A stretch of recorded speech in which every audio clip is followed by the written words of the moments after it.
Assalamualaikum warahmatullahi wabarakatuh. Waalaikumsalam warahmatullahi wabarakatuh. Bismillahirrahmanirrahim. Alhamdulillahirabbil alamin.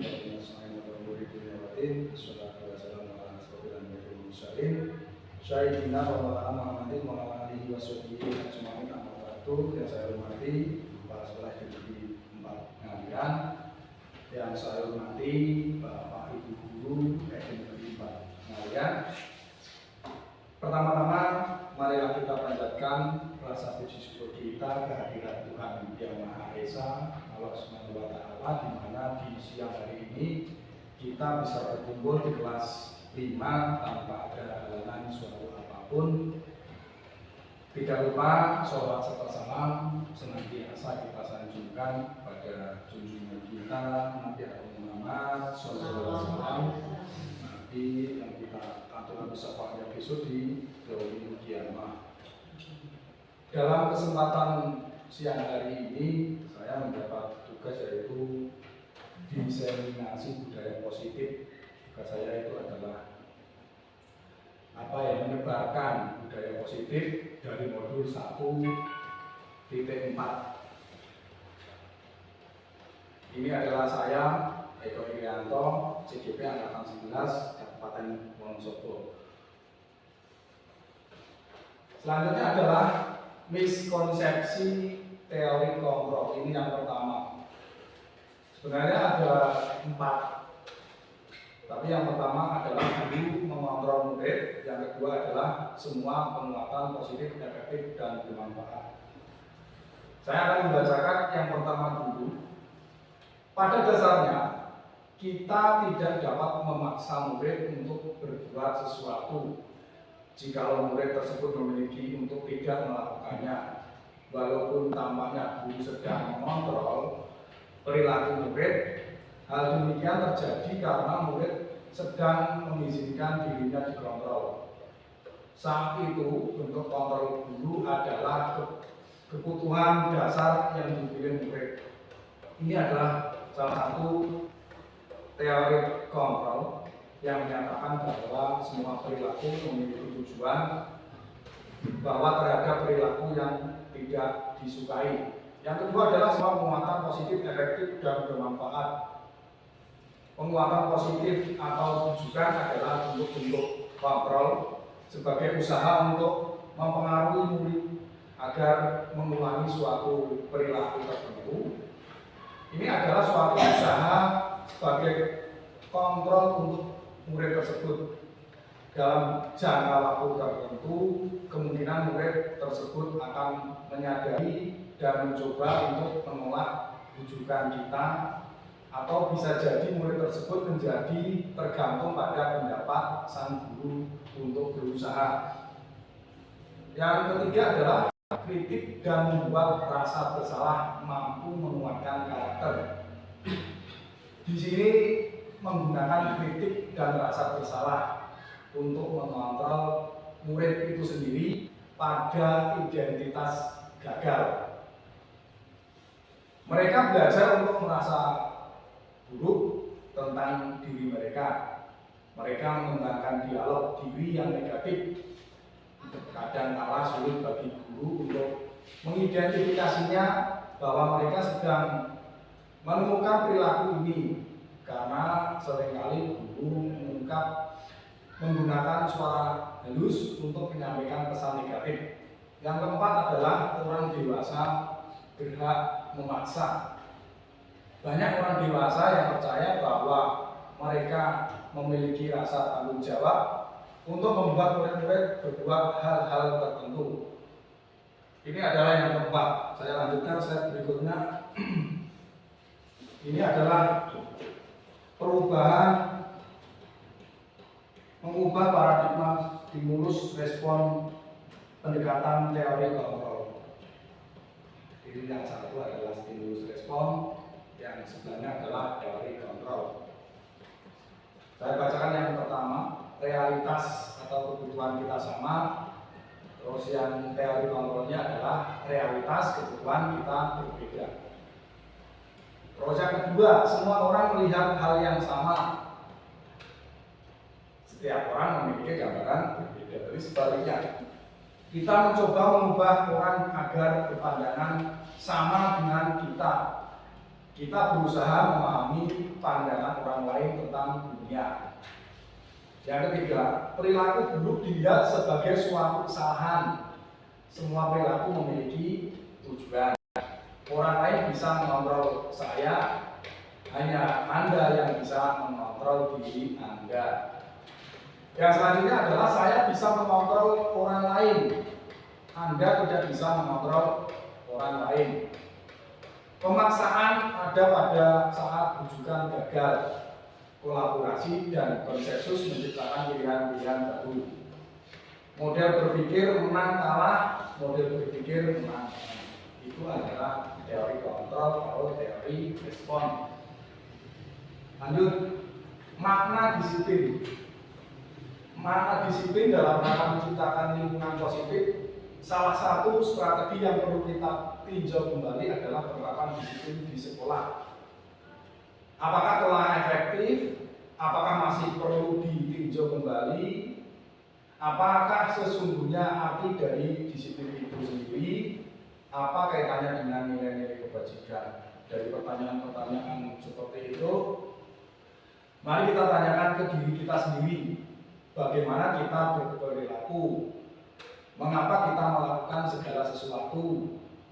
Apakah kita melakukan sesuatu karena adanya dorongan dari lingkungan atau ada dorongan dari orang lain?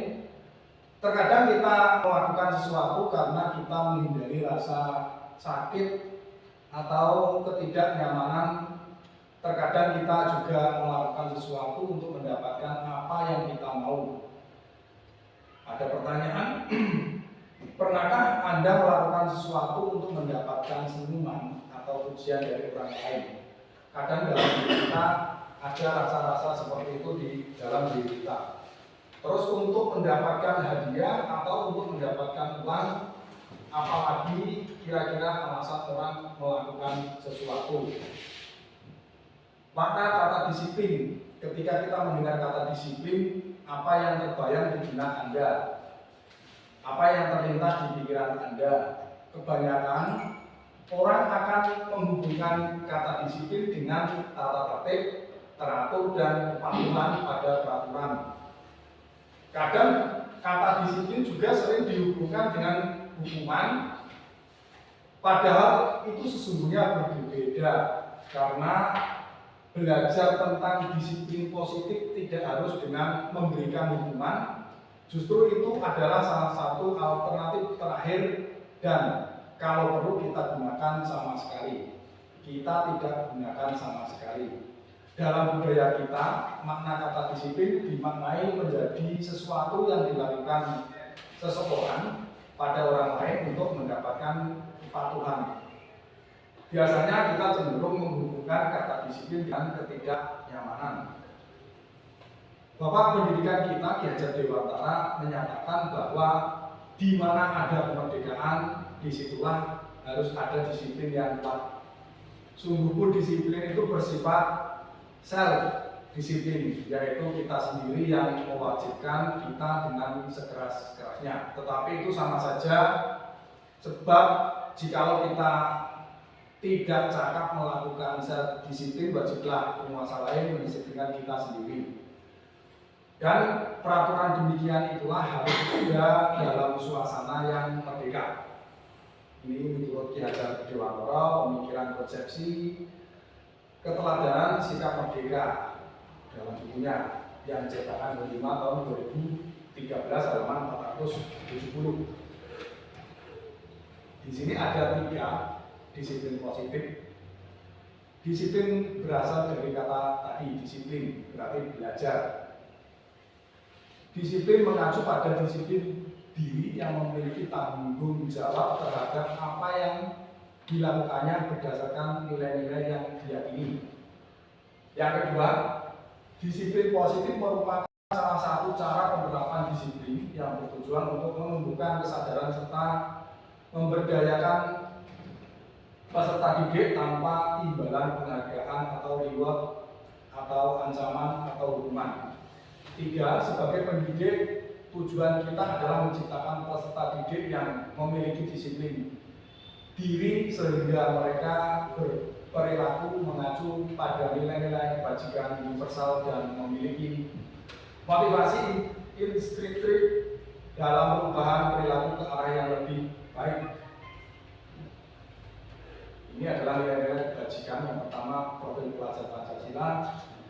Yang kedua adalah Ibu Primary Years Program.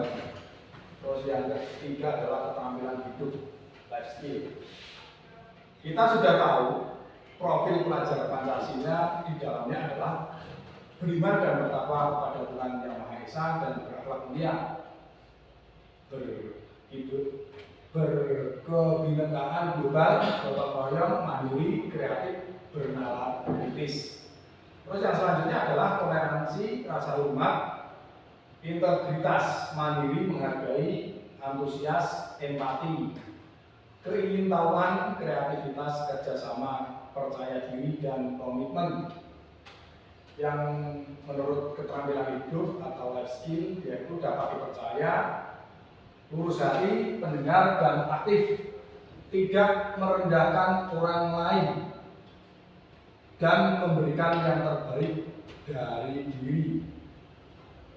Ini adalah nilai-nilai kebajikannya: peduli, rajin, integritas, rasa hormat, terus kebersihan, kesantunan, keadilan, pengabdian, komitmen, kreatif, baik hati, bijaksana. Langsung kita ke makna kata disiplin. Untuk menghindari ketidaknyamanan atau hukuman. Ini adalah tingkat terendah dari motivasi perilaku manusia. Biasanya orang yang motivasi perilakunya untuk menghindari hukuman atau ketidaknyamanan akan bertanya, apa yang akan terjadi apabila saya tidak melakukannya? Sebenarnya mereka sedang menghindari permasalahan yang mungkin muncul dan berpengaruh pada mereka secara fisik, psikologis, maupun tidak terpenuhinya kebutuhan mereka bila mereka tidak melakukan tindakan tersebut. Motivasi ini bersifat eksternal. Yang kedua adalah untuk mendapatkan imbalan atau penghargaan dari orang lain. Satu tingkat di atas motivasi yang pertama, di sini orang berperilaku untuk mendapatkan imbalan, penghargaan dari orang lain. Orang dengan motivasi ini akan bertanya, apa yang saya dapatkan apabila saya melakukannya. Yang selanjutnya atau nomor 3 adalah untuk menjadi orang yang mereka inginkan dan menghargai diri sendiri dengan nilai-nilai mereka percaya. Orang ini biasanya memberikan motivasi untuk dirinya sendiri dan bertanya akan menjadi orang yang seperti apakah saya melakukannya. Mereka melakukan sesuatu karena nilai-nilai yang meyakini dan hargai dari mereka melakukan karena mereka lah ingin menjadi orang-orang melakukan nilai-nilai yang menjadi ia yakini tersebut. Ini adalah motivasi yang akan membuat mereka memiliki disiplin positif karena motivasi berperilaku bersifat internal bukan eksternal. Ini adalah pembentukan keyakinan kelas. Satu bersifat abstrak, dua berupa pertanyaan universal, tiga dibuat dalam pertanyaan positif, empat sedikit saja agar mudah diingat. Jadi kalimatnya nanti sedikit saja. Terus yang kelima adalah sesuai dengan kondisi kelas dan sekolah sehingga mudah diterapkan. Ini sesuai dengan sikon kelas masing-masing. Terus yang keenam adalah semua warga kelas atau sekolah dilibatkan saat membuat keyakinan kelas. Ini adalah contoh keyakinan kelas: saling menghormati dan menghargai, bertanggung jawab, budayakan 5S, menjaga kebersihan, menjaga keamanan, menolong teman. Itu adalah kata-kata yang mudah diingat. Yang kedua dari pemaparan dari saya tadi yaitu adalah 5 kebutuhan dasar manusia. Kebutuhan dasar manusia adalah segala sesuatu yang kita lakukan untuk mendapatkan apa yang kita inginkan. Seluruh tindakan yang kita lakukan ini mempunyai tujuan tertentu, dan semua usaha terbaik yang kita lakukan adalah dalam rangka agar kebutuhan dasar kita terpenuhi dengan baik. Ini adalah 5 dasar kebutuhan manusia. Yang satu adalah bertahan hidup. Bertahan hidup jelas makanan, pakaian, tempat tinggal, keamanan, kesehatan. Yang kedua adalah kasih sayang dan rasa terima kasih. Rasa terima kasih, dipedulikan orang, berbagi, kerjasama dengan orang lain atau kolaborasi, menjadi bagian dalam kelompok. Yang ketiga adalah penguasaan harga diri, keinginan untuk dianggap, memimpin, berprestasi, diakui dan didengar. Ini adalah salah satu kebutuhan dasar manusia. Yang selanjutnya adalah kebebasan. Kebebasan di sini adalah mandiri, memiliki pilihan, mencoba hal baru, mampu mengendalikan arah dirinya. Yang selanjutnya adalah kesenangan, yaitu bermain, humor, antusiasme, tertawa. Itu adalah 5 kebutuhan dasar manusia. Yang selanjutnya adalah motivasi perilaku manusia untuk menghindari ketidaknyamanan atau hubungan, untuk mendapatkan imbalan atau penghargaan dari orang lain, untuk menjadi orang yang mereka inginkan dan menghargai diri sendiri dengan nilai-nilai yang mereka percaya. Jenis tindakan satu adalah hukuman, yang kedua adalah konsekuensi, yang ketiga adalah restitusi. Hukuman di sini jelas tidak terencana atau tiba-tiba. Murid tidak tahu apa yang akan terjadi, bersifat satu arah, berupa hukuman fisik atau psikis. Konsekuensi yaitu terencana atau disepakati sesuai peraturan. Murid tetap dibuat tidak nyaman jika guru selalu memonitor murid. Yang ketiga adalah restitusi, proses menciptakan kondisi bagi murid untuk memperbaiki kesalahan. Proses kolaborasi yang mengajarkan murid untuk mencari solusi sendiri. Ini posisi kontrol guru. Ini adalah 5 posisi kontrol guru. Yang pertama adalah mendukung, membuat rasa bersalah, teman, manajer, pemantau. Ini adalah contoh penerapan posisi kontrol guru. Ini ada kasus siswa tidak memakai topi saat upacara. Hukum seperti ini. Hormat, silakan maju. Hormat pada bendera selama 10 menit. Ini adalah kita sebagai penghukum. Terus yang kedua adalah berapa kali Bapak harus memberitahu kamu selalu mengecewakan Bapak. Ini adalah kata-kata membuat rasa bersalah. Kasus yang kedua adalah siswa tidak memakai topi saat upacara. Sama. Ayo dong ikuti aturan sekolah. Tolong bantu Bapak ya. Sekali ini saja. Ya sudah, tidak apa-apa. Lain kali jangan sampai berbuat seperti ini lagi ya. Itu adalah kata-kata teman. Yang memantau, kamu sudah melanggar peraturan sekolah. Kamu tahu konsekuensinya. Setelah upacara selesai, kamu pulang ambil atribut yang tidak kamu pakai dan jangan diulangi lagi. Ini adalah pemantau. Kasus sama. Apakah kamu tahu kesalahanmu? Hal apa yang akan kamu lakukan untuk memperbaiki kesalahanmu? Ini adalah manajer. Jadi 5 posisi kontrol guru tadi ada pembutuh, pembuat rasa bersalah, teman, manajer, pemantau. Ini adalah posisi kontrol. Apakah aku? Berapa kali Bapak harus memberitahu kamu? Ayolah lakukan demi Pak Guru ya. Ini kata-katanya. Kamu tidak pernah mendapatkan nilai, tidak mengerjakan. Ini ya. Yang ketiga adalah dari pembahasan saya. Tadi satu sudah, dua sudah. Yang ketiga adalah segitiga restitusi. Segitiga restitusi sesuai dengan namanya, segitiga restitusi itu ada tiga. Yang pertama adalah menstabilkan identitas, yang kedua adalah validasi tindakan yang salah, yang ketiga adalah menanyakan keyakinan. Segitiga restitusi yaitu suatu proses dialog yang dijalankan oleh agar dapat menghasilkan murid yang mandiri dan bertanggung jawab. Ini menstabilkan identitas yang pertama. Berarti ada tiga restitusi. Berdasarkan prinsip membuat kesalahan adalah bagian dari pembelajaran.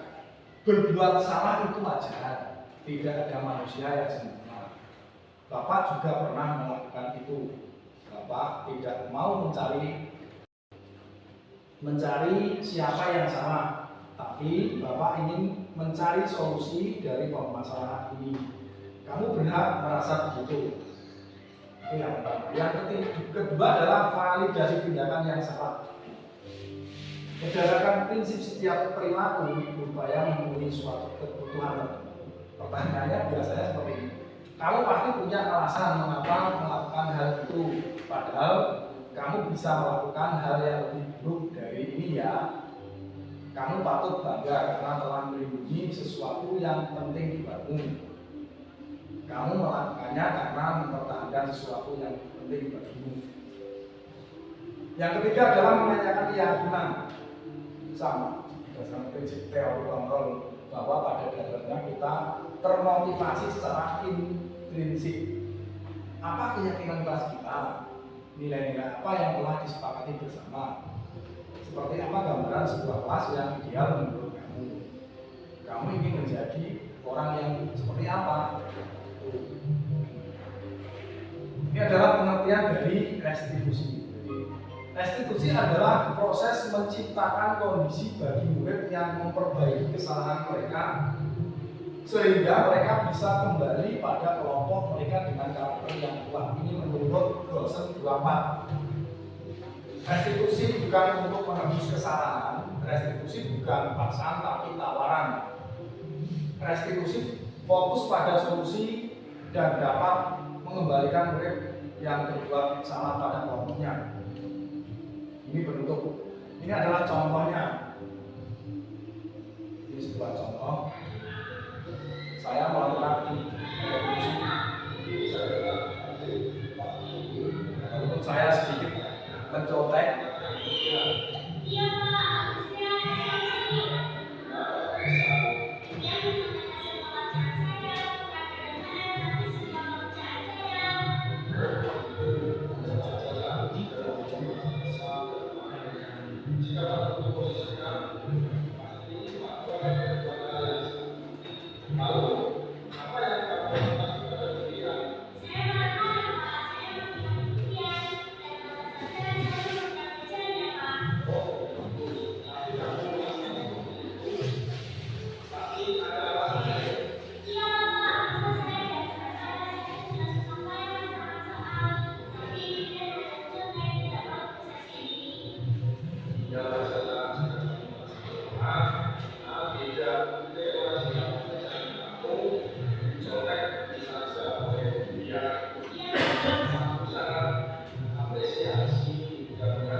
Ini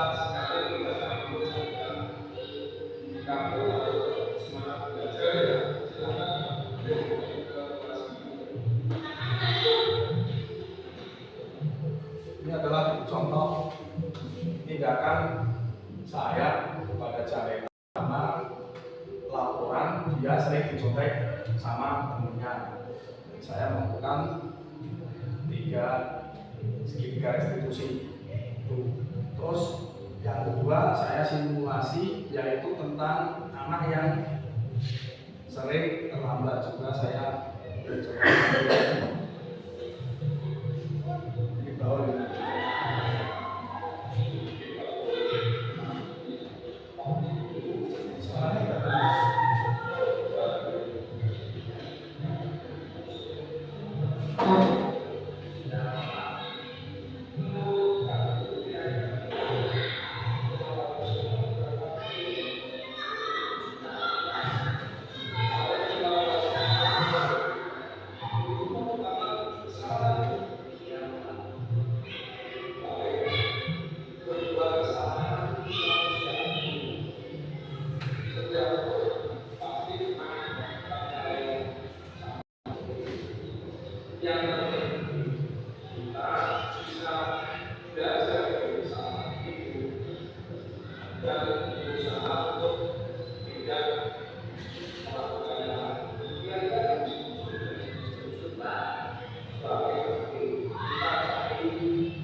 Ini adalah contoh simulasi saya tentang segitiga restitusi.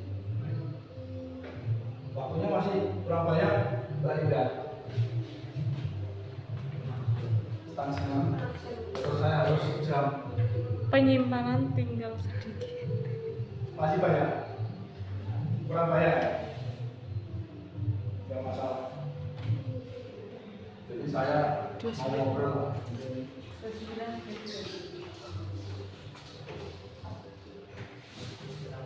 Boleh.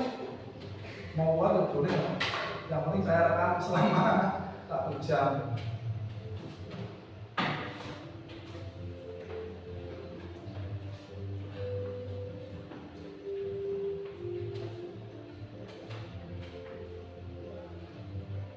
Sebenarnya kebiasaan budaya positif sudah diterapkan di sekolah kita.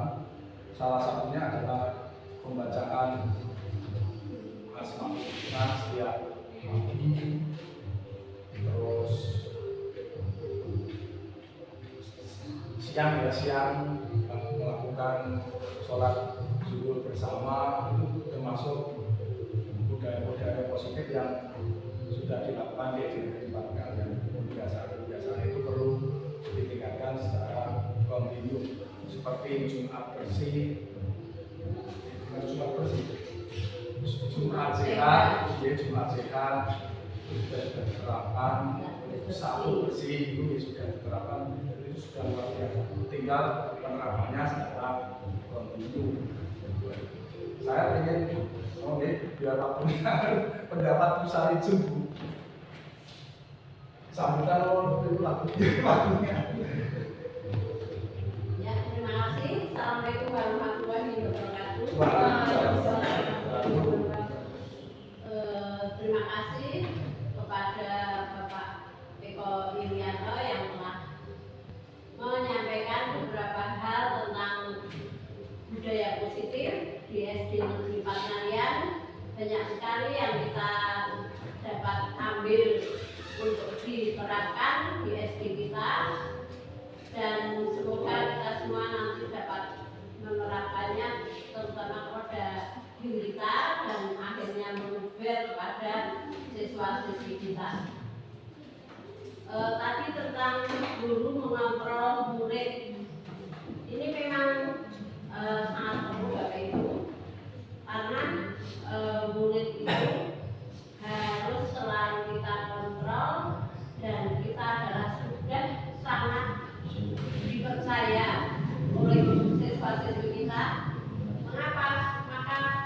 Karena kita semua bisa memberi contoh-contoh hal-hal yang baik. Sekarang itu tidak begitu diperlukan tentang yang pakem-pakem yang tetapi kita harus bisa memberi contoh, dan anak itu sudah mendapat pembelajaran, tetapi anak merasa senang dan merasa ini tidak atau bukan pelajaran. Ya. Yang penting kita menyiapkan masa depan anak agar siswa itu nantinya bisa hidup mandiri, karena persaingan global yang semakin lama semakin ketat, dan anak harus bisa berpikir. Misalnya kalau zaman saya dulu, orang yang sukses itu bisa menjadi PNS, zaman itu adalah zaman seperti saya yang suatu itu PNS, jadi jenis sukses. Tapi sekarang tidak Bapak Ibu, sudah punya zaman. Bahkan kadang-kadang anak-anak kita yang nanti sudah merasakan anak-anak sudah dewasa, itu tidak mau kita share. Anak itu punya pilihan hidup sendiri. Kita tinggal memberi saran, mendukung, dan terutama juga mendoakan kepada anak-anak yang penting bisa mendapat penghasilan yang sesuai dengan harapan atau pilihan dari anak-anak itu sendiri. Dan saya yakin bahwa anak-anak itu sangat bertanggung jawab kepada pilihannya sendiri. Maka untuk Bapak Ibu, untuk semuanya pasti nanti merasakan kita harus memantau, kemudian memilih pada hal-hal yang kita inginkan, tetapi anak-anak merasa tidak dipaksa. Dan selain mengontrol murid kita juga harus selalu memberi nasihat-nasihat kepada putra-putri kita nantinya, terutama siswa-siswi kita. Monggo sedemikian banyak siswa untuk SD Pangarian 83 siswa kita didik, kita bina, kita bimbing agar menjadi anak-anak yang nomor 1 berkarakter, kemudian kalau sudah berkarakter itu insya Allah sudah bagus, sudah berprestasi dan bisa menentukan pilihan hidup sendiri. Karena apa, Bapak Ibu guru itu merupakan idola yang sangat bagi anak-anak. Misalnya ada PR, terutama kelas 1 sampai 6 lah, kalau dijelaskan padahal nanti misalnya matematika isinya sama, tapi kalau kita bapak orang tua betul kalau berubah lah, lebih percaya pada gurunya daripada orang tuanya. Maka jangan sia-siakan kepercayaan anak-anak itu kepada jangan sia-siakanlah untuk kita semua. Kemudian anak-anak itu harus selalu kita bimbing, kita dorong ya agar menjadi anak yang mandiri, nantinya bisa membanggakan orang tua dan melebarnya kepada masyarakat sekitar.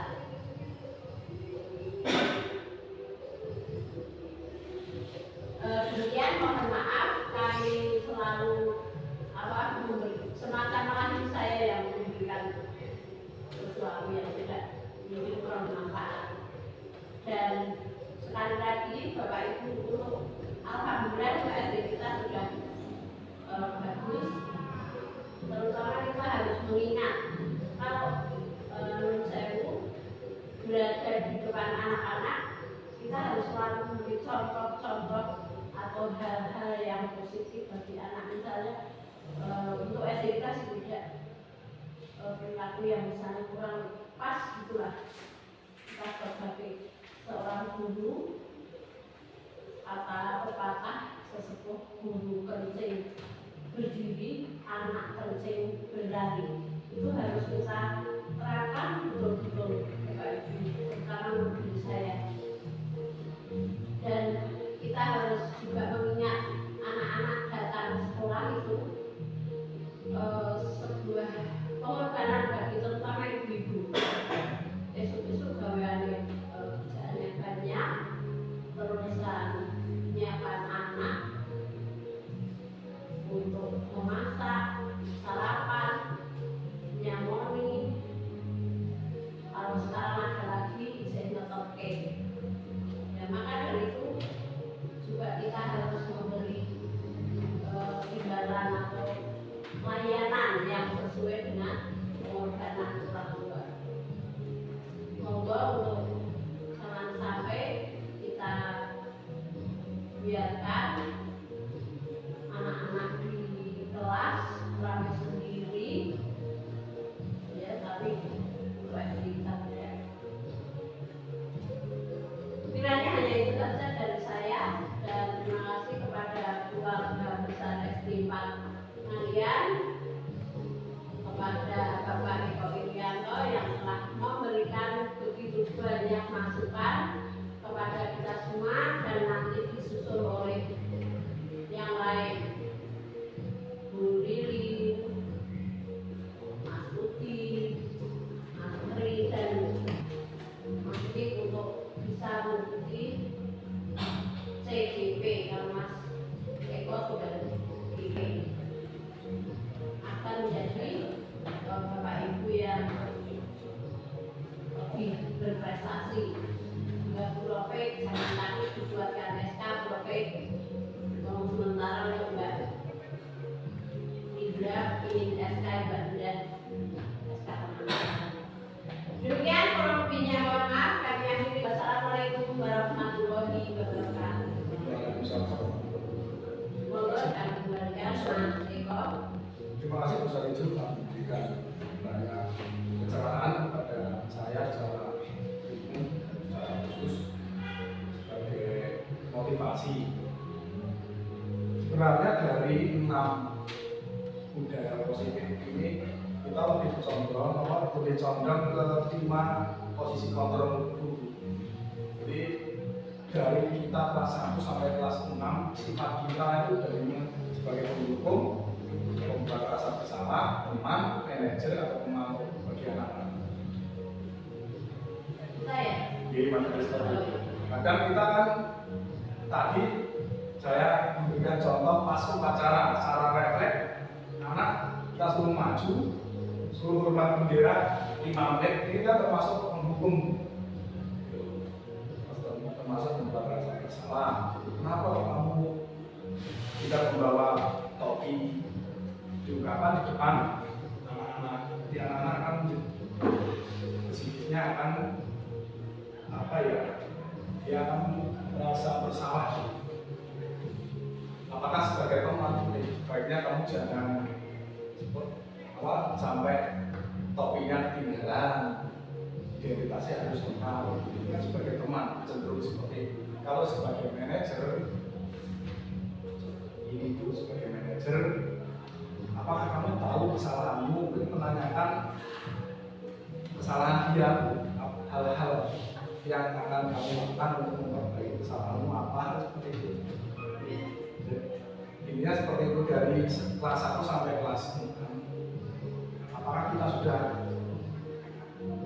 apa ya sebagai manajer atau kita masih sebagai pendukung membuat rasa bersalah? Mungkin saya punya pendapat dari kelas 5 blok karena hampir sama dengan saya sih blok kelas 6. Dari kelima itu blok kira-kira sebagai apa? Dari 5 positif kontrol kita sebagai guru blok apa masih pendukung atau pembuat rasa bersalah? Pernah memberikan contoh bro? Teman. Ya pernah sih kadang-kadang sebenarnya mungkin semuanya ya pernah, cuman kan tidak tahu ikut dan maaf. Jadi penghukum sudah ya, Sudah. membuat rasa bersalah ya. Ya biasanya ya. Tapi kan kita sadar bu, yang Sadar, ya. ya. Yang lebih beruntung kan kita sadar kita melakukan itu. Iya. Daripada kita tidak sadar bu. Saya sangat sadar sekali. Iya kan? Iya. Mungkin naik guru olahraga gimana Pak? Iya, sudah. Sudah. Apa ya? Penghukum Pak. Hukum ya, sudah. Misalnya apa Pak? Misalnya. Ustaz seperti itu. Ya. Ustaz itu olahraga atau apa?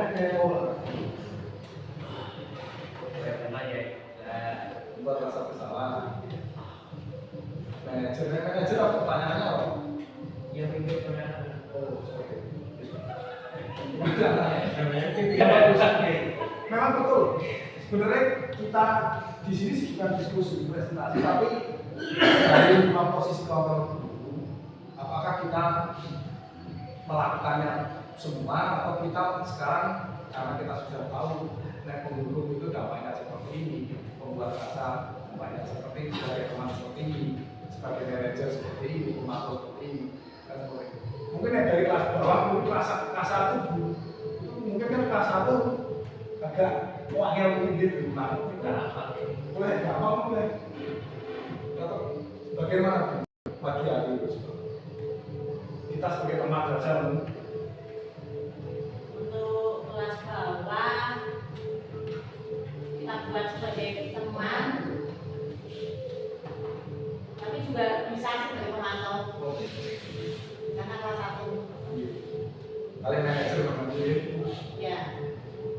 Nah penghukum kayaknya kelas 1 sudah tidak ada. Oh masih? Kelas 1 enggak. Oh, sudah. Nah Membuat rasa bersalah juga sudah. enggak. Nah, itu termasuk sudah luar biasa. Ini kan sudah tidak ada penghukum membuat rasa bersalah. Ini sudah sangat luar biasa karena memang kelas 1 ini karakternya masih karakter laku, kita sudah laku. Kita menganggap sebagai teman, sebagai manajer, pemantau itu sudah luar biasa. Jadi kesadaran kita sebagai guru itu sudah apa ya berubah dari sebagai pendukung membuat rasa bersalah. Nah, dulu kita kan sudah biasa mengajar di apa ya namanya dilempar dengan menghapus, dilempar dengan pulpen, dilempar dengan penggaris itu sudah Sudah apa? Gimana? Penghukum Pak? Iya. Iya, itu kan keterangan. Itu kan termasuk penghukum Pak. Itu kan Mas, kalau pembuat rasa bersalah itu sebenarnya bagaimana Mas? pembuat rasa bersalah saya contohkan yang ini. Nah ini Bu. Berapa kali Bapak harus memberitahu kamu selalu menjalankan terpadu. Ya kan anak terus berpikir, ini masalah kasusnya itu kasusnya siswa tidak memakai topi saat upacara. Pertanyaannya di depan umum, di depan audiens, ya kan didengarkan orang banyak. Itu calon jenengan bagus apa tidak itu? Ya, dalam prinsip hiburan itu tidak dianjurkan Bu, tidak dianjurkan. Berarti kan ya, kalau misalnya di depan teman-teman terus ngetono bahwa intinya Iya. itu oh bodoh tapi biar teman-teman satu kelas itu tahu boleh atau tidak atau bagaimana Itu tidak boleh Bu. Itu tidak boleh seperti itu. Makanya ketika ada anak yang nyun sewu kayak Dropek kan ada yang tidak belum lancar membaca Bu. Itu ketika dia latihan di belakang bersama anak itu sebenarnya malah boleh, tapi di depan sendiri itu sebenarnya tidak boleh karena tadi dilihat orang banyak. Tapi nggak masalah, itu tiap guru kan sendiri-sendiri. Iya kan? Iya ya, ya seperti itu. ini pernah saya punya Betul memang jujur saja saya juga Bu. Tapi saya juga itu sebenarnya menerapkan kaos budaya. Oh iya. Soalnya kadang kalau sama saya nggak mandi, mau bawa sama temannya mandi gitu. Betul. Ya. Betul. Makanya sekarang kalau bisa di depan kelas itu ada dua Bu mejanya. Yang satu untuk guru, yang satu untuk presentasi anak. Jadi anak dilatih untuk presentasi di depan. Dan yang untuk apa mengetahui guru memahami. Kalau dia di belakang terus kan dia tahu mana yang bisa membaca, mana yang bisa berhitung. Kalau kita diberikan kebebasan anak untuk di depan presentasi, nanti akan kelihatan anak itu. Yang penting tadi pakainya untuk supaya bukan profek yang menurun satu-satu di depan dilihat orang banyak. Itu anak sebenarnya akan merasa minder. Makanya saran saya ya profek ajak aja teman, biar teman saja ya profek. Ya. Mana manajer? Kadang ya teman baik, tapi kadang kalau dibaikin ya Enggak. alhamdulillah, ya Enggak. aja gitu. Makanya kadang ya sebagai teman, kadang ya sebagai lain. Iya, memang sifat guru ya seperti itu. Mas gini saya pernah Iya. punya murid demikian dia itu sebenarnya apa ya kalau punya teman itu menganggap dia di bawah saya pokoknya bisa sabrak metan dari sampai dia pokoknya semuanya di bawah saya Iya. anu sing pintar penyong dewek tetapi setelah ujian ternyata dia tidak mendapatkan hasil malah kalah dengan teman yang lain padahal dia sudah ya maaf sombong sekali ora sempat dengan teman-teman ngejek termasuk apapun itu termasuk pelajaran apapun dia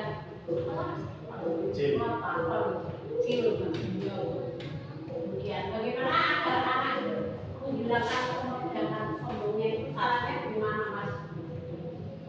Yang pertama sebenarnya kalau ini bukan masuk posisi kalau kita seperti itu, tapi ketika anak sudah presentasi di depan itu akan ketahuan mana anak yang memang benar-benar dia flash skillnya bagus, pinter, dan mana anak yang cuma OD atau dua mereka. Ketika di belakang dia rata-rata orang yang di belakang dia rame, ketika di depan pasti anak akan kalau dia memang tidak pintar dalam bersikap, pintar dalam mengatasi apa ya diri corotasannya grogi bahasa Jawanya. Walaupun kita harus apa di depan dia tidak pernah bisa apa mengatasi dirinya seperti grogi, dia juga akan hilang. Makanya ketika ada teman sing sombong seperti itu harusnya kita presentasikan di depan. Makanya kalau bisa kita buat dua meja di depan, satu untuk guru, yang satu untuk murid. Seperti itu. Gunanya untuk apa? Bukan seperti saya menyalahkan Taufik, salah satunya adalah untuk diskusi di depan dulu. Kalau bisa orang satu di depan masih belum, kita buat untuk bukan di depan untuk presentasikan. Jadi kita sudah tidak asing lagi bahwa siswa itu sudah presentasi di depan. Dulu ini presentasi identik dengan orang yang sudah kuliah. Saat ini pun bukan jadi presentasi ya, anak sudah diajarkan untuk presentasi di depan. Ketika kita sudah menyalahkan orang yang anak yang tadi merasa sombong, membuat rasa bersalah, kita juga akan, kalau kita sebagai guru, kita juga akan merasa kalau ada sadar kita kamu sombong di depan orang banyak, anak itu juga akan cenderung dendam nanti. Hai Pak Eko, kamu kali tak desi seperti itu. Mungkin ada rasa dendam dengan mengutarakan di depan orang banyak. Anak itu akan dendam tadi. Berarti kalau di depan orang banyak atau satu kelas itu tidak boleh ya Mas? Tidak boleh. Kalau bisa melihat itu, bukan hukum dikasih tahu.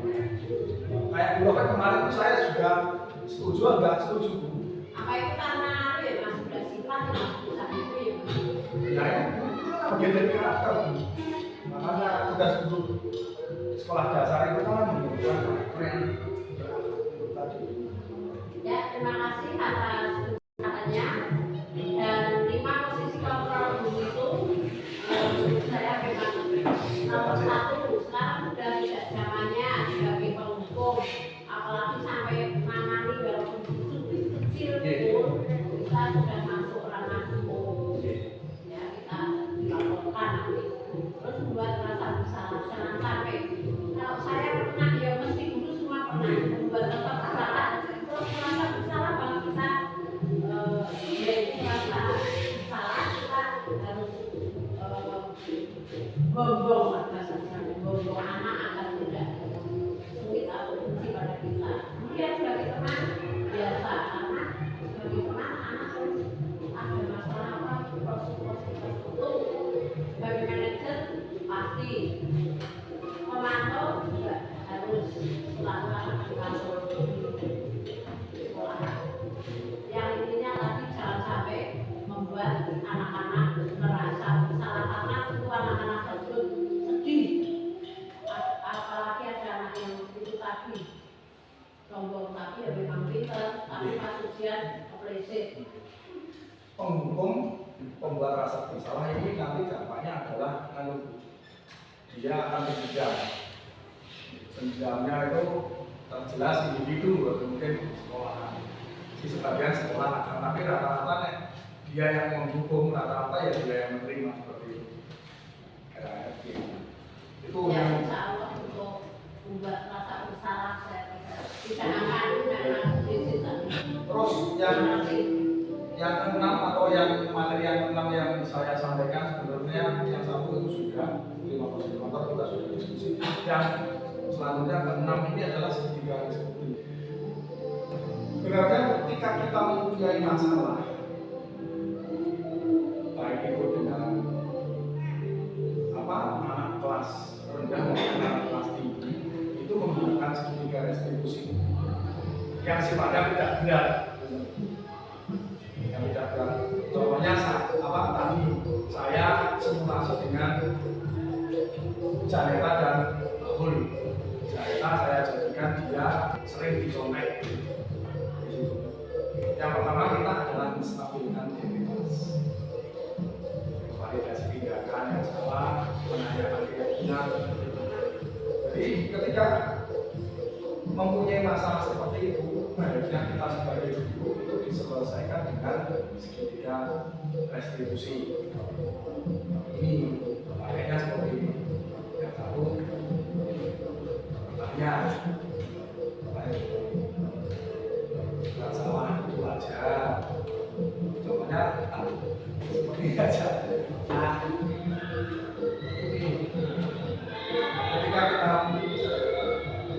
Lalu saya agak refleks sebenarnya melihat udara.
Ini adalah saya simulasi dengan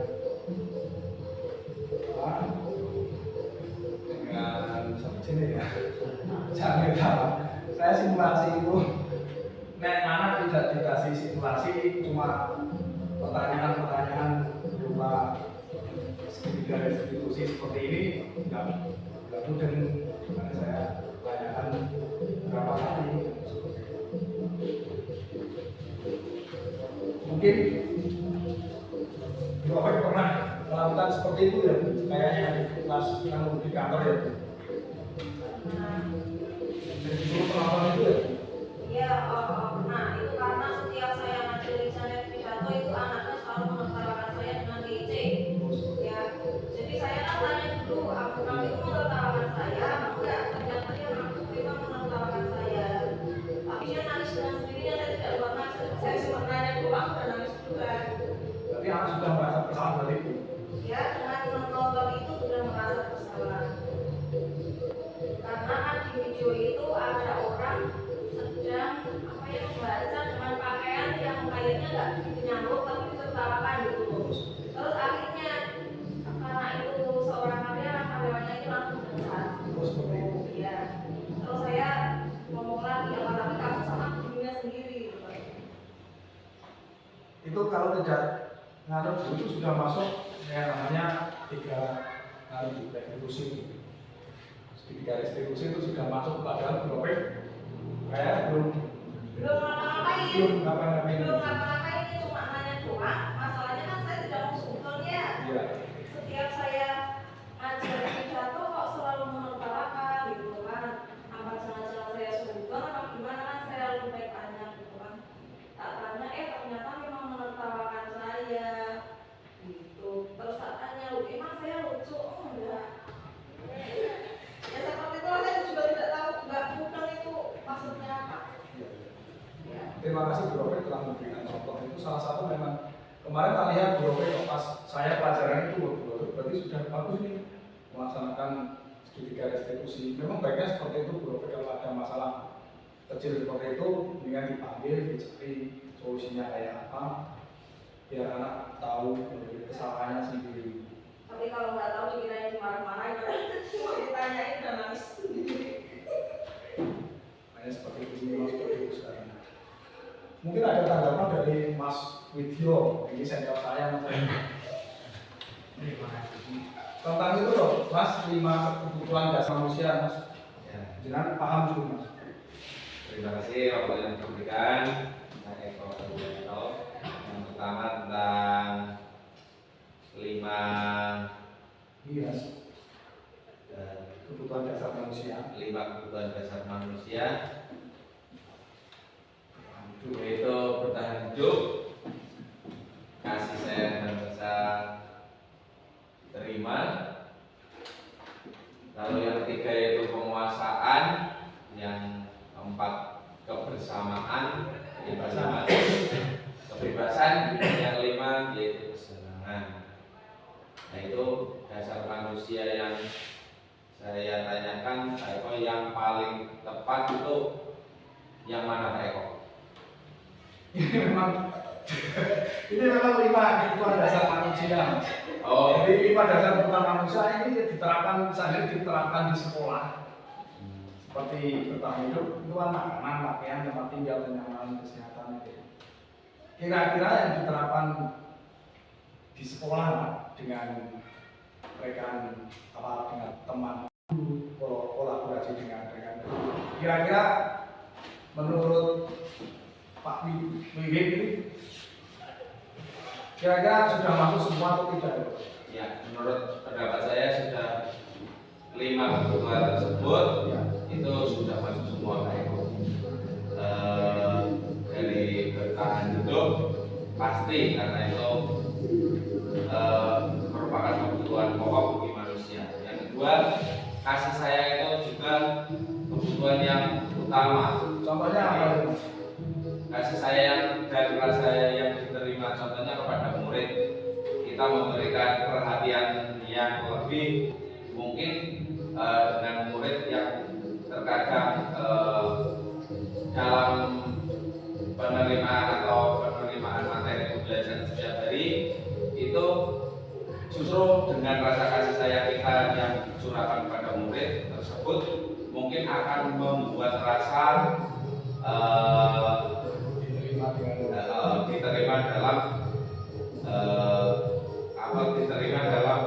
diterima murid tersebut untuk membangun dirinya menjadi yang lebih baik.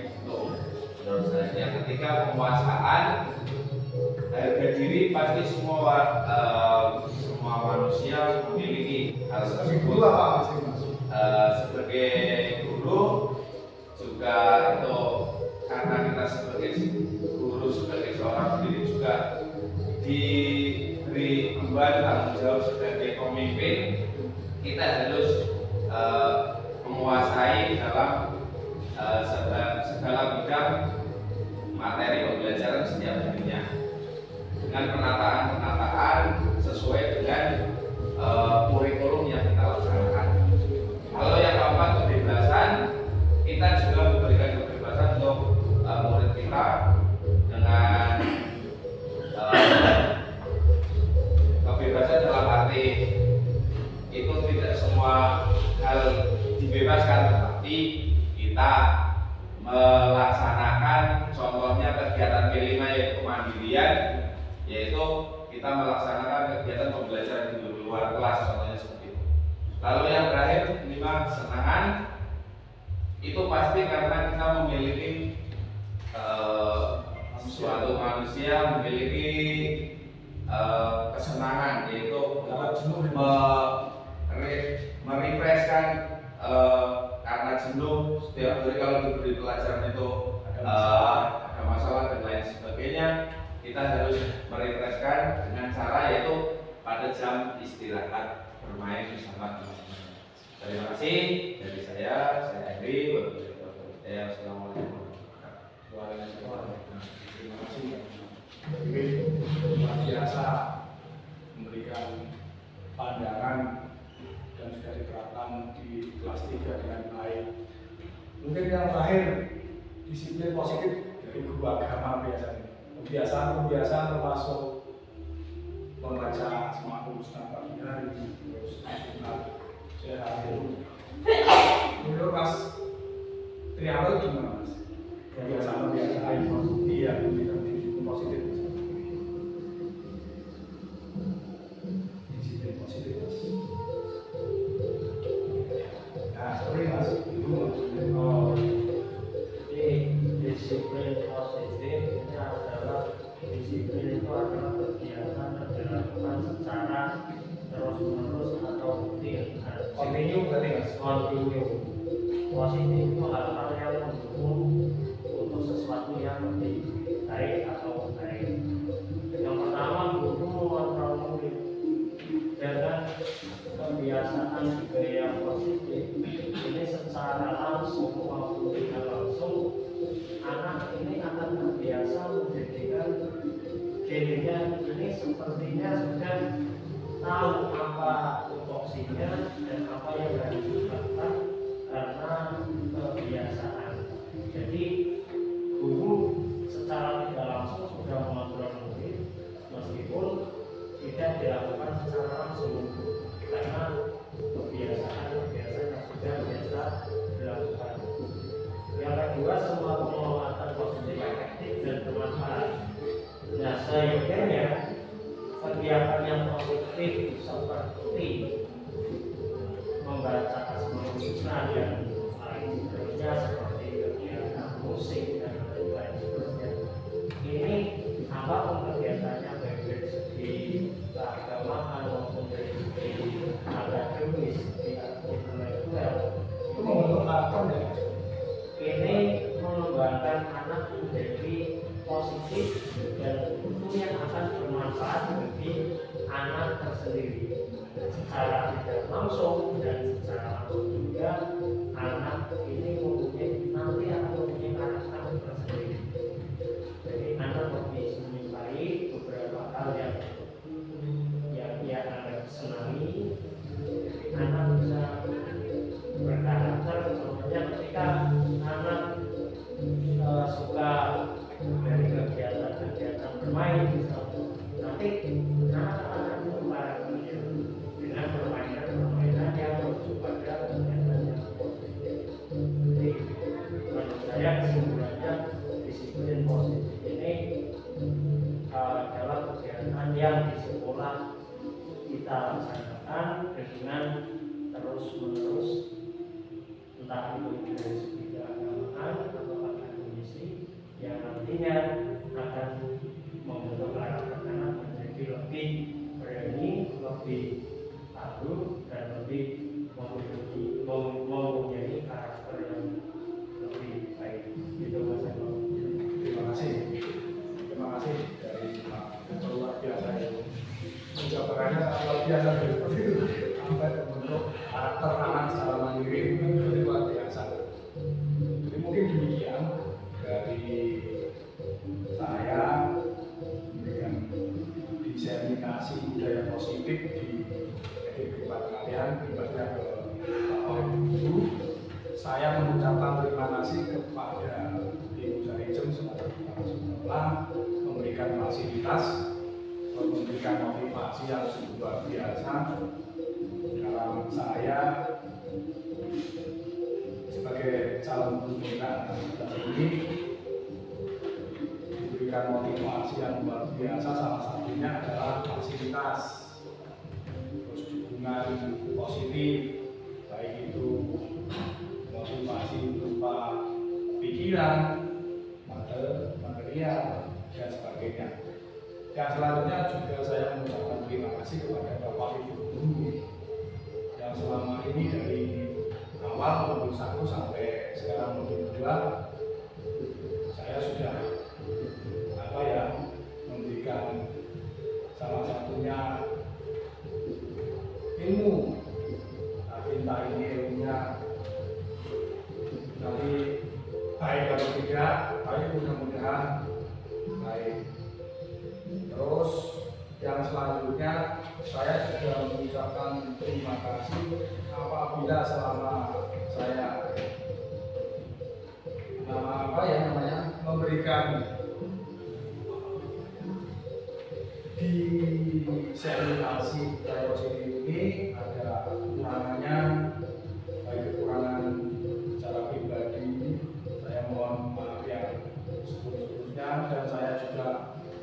minta dukungannya karena masih modul 2 supaya saya dapat dalam pendidikan guru gerak ini mendapatkan ilmu yang bermanfaat.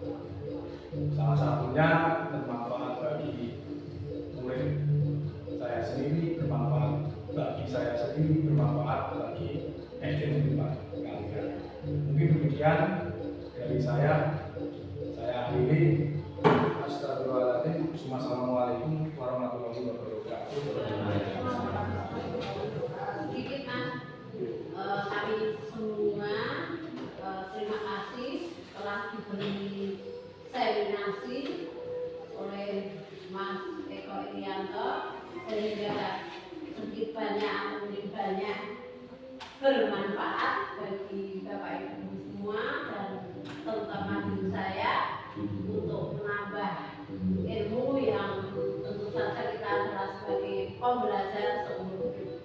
Demikian, terima kasih Mas Eko. Pun tolong dimatikan.